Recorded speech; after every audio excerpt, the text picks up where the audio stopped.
मित्रांनो, शुभविवाह या मालिकेच्या आजच्या भागामध्ये आपण पाहणार आहोत. गोंधळ चालू असतो तर प्रशांत हा सारखा भूमीला कॉल करत असतो, परंतु भूमीचं मात्र लक्ष नसतं. तर इकडे अभि सोनलला घेऊन एका ठिकाणी येतो तर प्रशांतसुद्धा त्यांचा पाठलाग करत तिथे पोचतो. तेव्हा बाहेर काही सिक्युरिटी गार्ड उभे असतात. अभि त्यांना सांगतो की माझ्या परवानगीशिवाय कुणालाही आतमध्ये पाठवायचं नाही आणि सोनलच्या हाताला धरत तिला खेचतच आतमध्ये घेऊन जातो. तेव्हा सोनल अभिला विचारत असते की तुझं हे काय चालू आहे, तू गाडी अशी ऑड ठिकाणी का ठेवलीस, मला इथे का घेऊन आलास. तेव्हा अभि चिडूनच सोनलच्या डोक्यावर रिव्हॉल्वर ठेवतो आणि ते पाहून सोनलच्या पायाखालची जमीनच हादरते. तेव्हा प्रशांत हा त्या रूमच्या पाठीमागच्या खिडकीतून सर्व काही पाहत असतो आणि पुरावा म्हणून तो व्हिडिओ शूटिंगसुद्धा काढत असतो. इकडे सोनल घाबरतच अभिला म्हणते, तू वेडा झालायस का, प्लीज ही पिस्तूल बाजूला कर. परंतु अभि म्हणतो, पिस्तूल नाही तर आता तुलाच बाजूला करण्याची वेळ आली आहे, तुला अशा एकदम सेफ ठिकाणी पाठवून देतो. सोनल विचारते, म्हणजे तू काय करणार आहेस. तर अभि हसतच म्हणतो, तुला जिवंत सोडणं माझ्यासाठी खूप रिस्की आहे, कारण पोलीस किंवा भूमी कुणाच्याही हाती तू लागलीस ना तर तू माझं नाव सांगशील आणि मला त्यामध्ये अडकवशील, त्यापेक्षा तुला कायमचं संपवलेलंच बरं. तेव्हा सोनल अभिसमोर हात जोडत म्हणत असते की प्लीज माझ्यावर दया कर, मी कुणासमोरही माझं तोंड उघडणार नाही, तू प्लीज मला मारू नकोस. म्हणून सोनल खूप रडत असते. तर अभि म्हणत असतो की इमोशन्स माणसाला अडकवतात सोनिया, परंतु मला यामध्ये अडकायचं नाही. प्रेम, दया, शांती हे शब्दच माझ्या डिक्शनरीमध्ये नाही, त्यामुळे मी तुला संपवणार, असं म्हणत तो पुन्हा एकदा रिव्हॉल्वर सोनलच्या डोक्यावर ठेवतो. इकडे प्रशांत जेव्हा त्यांची व्हिडिओ शूटिंग काढत असतो तेव्हा तो एका दगडावर उभा असतो. तो दगड खाली कोसळतो तर प्रशांतच्या तोंडातून आवाज येतो आणि ते ऐकून अभिला मोठा धक्काच बसतो. तो मोठ्यानेच ओढत विचारतो की कोण आहे तिकडे, आणि त्या खिडकीतून तो डोकावून पाहत असतो, परंतु बाहेर कोणीही नसतं. तेव्हा संधी साधत इकडे सोनलसुद्धा बाहेर पळू लागते, परंतु अभि पुन्हा तिला पकडतो. तर इकडे भूमी सर्वांसाठी सरबत घेऊन येते. तेव्हा तिचं लक्ष मोबाईलकडे जातं तर प्रशांतचे 4 मिस कॉल आलेले पाहून भूमीला मोठा धक्काच बसतो. ती लगेच प्रशांतला कॉल करते आणि विचारते, सोनल सापडली का. त्यावर प्रशांत सांगतो की सोनल सापडली, परंतु तिच्यासोबत आणखी एक जण सापडला. भूमी विचारते कोण. त्यावर प्रशांत सांगतो की अभिजित जीजू. आणि ते ऐकून भूमीला मोठा धक्काच बसतो. ती म्हणते, मला अंदाज होताच, मला शंका होती की असंच काहीतरी असणार. प्रशांत सांगतो की आत्ता ते दोघेजण सोबतच आहेत. एवढंच नाही तर अभिजित जीजू सोनलला कायमचं संपवणार आहेत. मी त्यांचं बोलणं ऐकत असताना माझा दगडावरून तोल गेला आणि आवाज झाला, त्यामुळे त्यांनी माझा पाठलाग करू नये म्हणून मी पुढे पळून आलो. त्यावर भूमी म्हणते, ठीक आहे, तू लगेच मला ते लोकेशन पाठव, आता यापुढचं सगळं मी बघते. म्हणून आता भूमी फोन कट करते. तेव्हा प्रशांत लगेच भूमीला त्या ठिकाणचं लोकेशन आणि तो व्हिडिओसुद्धा पाठवतो. तेव्हा तो व्हिडिओ पाहून भूमी पूर्णपणे हादरते. तेव्हा ती देवी आईकडे पाहत म्हणते की मला माफ कर, कारण आज तुझा गोंधळ अर्ध्यावर सोडून मला जावं लागणार आहे. तुझ्या अष्टभुजाचं बळ मला दे, त्रिशूळाचं सामर्थ्य दे आणि माझ्या आकाशवर झालेला अन्याय दूर करण्याची शक्ती मला दे. माझ्यासाठी हा गोंधळ सोडून जाणं खूप गरजेचं आहे आणि आज तुझा गोंधळ संपण्याच्या आतमध्येच न्याय होणार, असं म्हणत भूमी लगेच बाहेर पडते.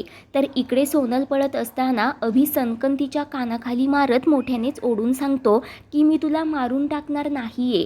अगं माझं एकदा ऐकून तर घे, आई तुझ्यावर खूप रागावली आहे, कारण तुझ्या मूर्खपणामुळे आम्ही खूप मोठ्या संकटात अडकलो आहे. म्हणून आईने तुला अशा सेफ ठिकाणी पाठवायला सांगितलं जिथे तू कुणालाही सापडणार नाहीस, म्हणजेच वैकुंठात. पण मला असं करण्याची अजिबात इच्छा नाही आहे. तर इकडे भूमीसुद्धा त्या लोकेशनवर पोचलेली असते, परंतु बाहेर काही सिक्युरिटी गार्ड उभे असतात. तेव्हा हुशार भूमी एक दगड फेकते आणि लपून बसते. तेव्हा सिक्युरिटी गार्ड त्या दिशेला पाठलाग करत असतात, तर भूमीसुद्धा पाठीमागच्या दाराने त्या रूमजवळ येते. तर इकडे सोनल मोठ्याने ओढतच अभिला म्हणत असते की मला एकदाचं मारून टाक, तू मला का नाही मारतेस. त्यावर अभि सांगतो, कारण माझं स्वार्थ आहे आणि तुला मारल्यानंतर माझं किती मोठं नुकसान होणार हे आईला नाही कळणार, म्हणून आज मी तुला सोडत आहे, पण याची परतफेड कशी करायची ते तुला चांगलंच माहिती आहे. तेव्हा अभि लगेच सोनलला फ्लाईटचे तिकीट देत सांगतो की मागच्या दाराने जा आणि काही दिवस महाराष्ट्राच्या बाहेरच राहा. सोनल म्हणते मी आता जातीये पण मी पुन्हा येणार, कारण त्या भूमीला अजून धडा शिकवायचा आहे. तर अभि म्हणत असतो पण एक गोष्ट लक्षात ठेव, मी सांगेपर्यंत तू इथे यायचं नाहीस. सोनल म्हणते ठीक आहे, पण तू मला मारायचं नव्हतंस तर इथे का घेऊन आलास? तू डिरेक्टली एअरपोर्टला सुद्धा मला सोडू शकत होतास ना. त्यावर अभि सांगतो की मी माझ्या आईला चांगलंच ओळखतो. बाहेर जी माणसं उभी आहेत ना ती सगळी आईची माणसं आहेत. उद्या जर तिने काही चौकशी केलीच तर मी तुला इथे आणून संपवलं यावर तिचा विश्वास बसायला हवा. आता हा फायर बाहेरच्या माणसांसाठी, असं म्हणत अभि एक गोळीबार करतो. तर भूमीला बाहेर मोठा धक्का बसतो की अभिने सोनलला कायमचं संपवलं तर नसेल ना, म्हणून भूमी लगेच आतमध्ये येते. तेव्हा तिथे कोणीही नसतं.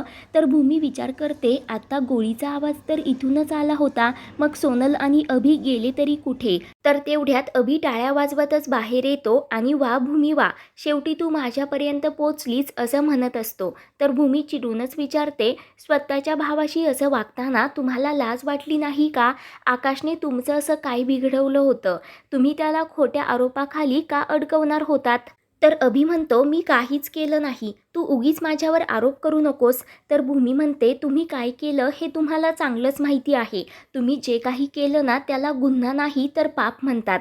गुन्ह्याला शिक्षा असते तर पापाला प्रायश्चित्त, आणि ते प्रायश्चित्त आता मी तुम्हाला घ्यायला लावणार आहे. तेव्हा अभि हसतच म्हणतो तू कितीही मोठ्याने ओरडलीस तरी तुझ्यावर विश्वास कोण ठेवणार? तू हे सिद्ध कसं करणार? तुझ्याकडे काही पुरावा आहे का?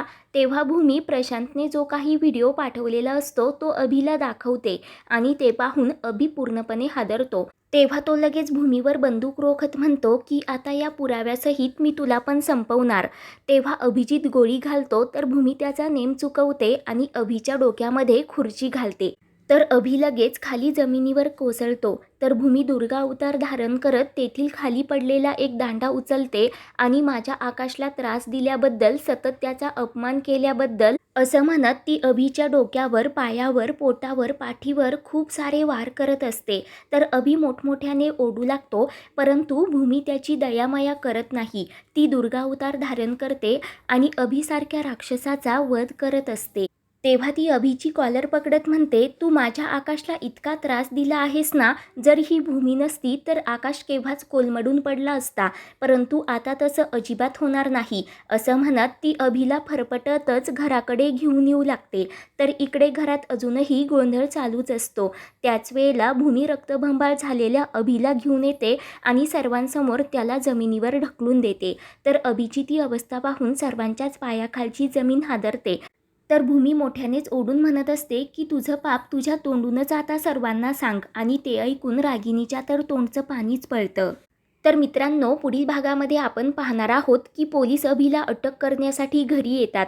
तर भूमी त्याला म्हणत असते की जोपर्यंत आकाश आणि माझा हात एकमेकांच्या हातात आहे ना तोपर्यंत तुम्हीच काय तर या जगातील कोणीही आमचं काही वाकडं करू शकत नाही. पुढील भागांच्या अपडेटसाठी चॅनलला सबस्क्राईब करा.